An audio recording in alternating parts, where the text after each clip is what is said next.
Hello everybody, welcome back. This is Stuart once again for Aurora Life. Now, for most of us, we'll have thought of the whole of the year, and this being towards the end of the year, you may be wondering to yourself, have I accomplished very much over the last year? Now, let's put it in context. A lot of the time, you encounter good days and bad days. But most of the time when you see a losing streak and a bad streak one after the other, guess what you're going to feel? You're going to feel like that's a rut, that's terrible. You feel like life is not worth living maybe. But I can tell you this, that if you take a look at other people's lives and you make a comparison, their life might be much worse than yours. And if you take into context that this year may have been bad, but next year could be even worse, you might begin to take a look at the previous year with a lot of gratitude. Now, don't get me wrong, I'm not trying to diss anyone, or I'm not trying to get you to think negative. The point of the matter is, a lot of us end up looking at the world as being very, very lacking. And because it's lacking, we start thinking in a lack mindset. Problem with that is that it's similar to throwing in a seed and then expecting that seed to grow all the time. Now, correct me if I'm wrong, you've seen situations where you try to grow stuff, or anyone who's done any kind of gardening, there are some seeds that are just not viable. And you need to plant a large number of seeds in order to have a chance that there's a larger probability of a growth, right? So your harvest will be able to be sustainable. However, most of us expect that, just throw in a seed and then it grows instantaneously. Now, that's ridiculous. Well, we tried growing avocados and, avocado seeds, huge ones, just put them in the ground and see what happens. And lo and behold, it started to sprout. And sure enough, with the right kind of nutrition, we were quite surprised that the avocado was able to sprout, let alone take root. Unfortunately, we know that avocado trees can be really huge, so we decided to give it away. Point being that sometimes you have to live in anticipation with faith that the seed is eventually going to sprout, that the seed is eventually going to turn into a small tree and then later on into a bigger tree. So the idea behind this is you too are that seed. In fact, you are a combination of different kinds of seeds. What have you seeded for last year?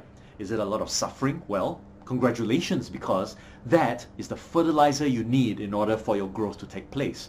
If last year was shitty, guess what? There have been people who've lost their voice, lost their arms, died in a car crash, someone who discovered that they have Alzheimer's disease, someone who was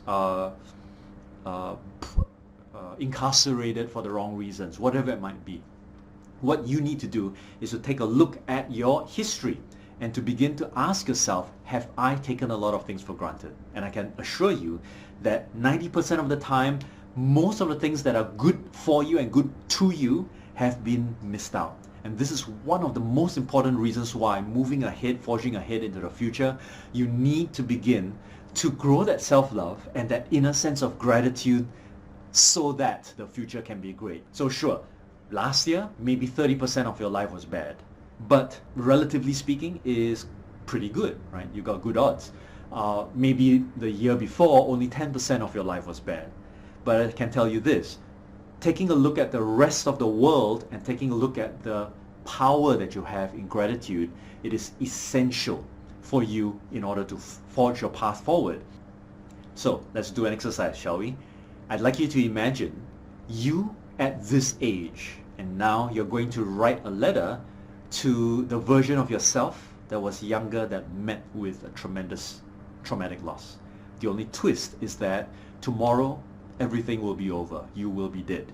You've just received news. Perhaps you have this debilitating illness or this terminal illness, and you will expire within the next 24 hours. So what I'd like you to do is I'd like you to take the moment right now to imagine yourself in that position and then start writing words of advice, words of learning, words of gratitude for that 15-year-old, 10-year-old who encountered at that point of time one of his or her most trying moments. And as you're writing this, you might surprise yourself. As you're writing this, I want you to come from a space of gratitude. So this space of gratitude will allow you to start thinking of everything, even in the moment right now, that you're grateful for, and then begin to write this letter to your younger version of yourself and ask your younger version of yourself to learn new things so that that particular experience was meaningful, valuable from a learning standpoint, and helps that younger version of you to move forward with life. So go ahead, spend the next 5 minutes thinking about this letter that you're going to write to a younger version of yourself. Once you're done, read that entire thing out loud for you, and then consider your current state. If your current state is terrible, I guarantee you that this letter is going to uplift it. If your current state is great, I bet you're going to be feeling even more grateful for life as it is right now. So, you want a higher quality of your life for the next year to come? Then go ahead, do this exercise right now. So, did you learn anything from that video? If you did, just give it a thumbs up and then click on the subscribe button and hit the notifications icon so that you and I will continue to stay in touch and I can provide you with updates whenever we have new videos.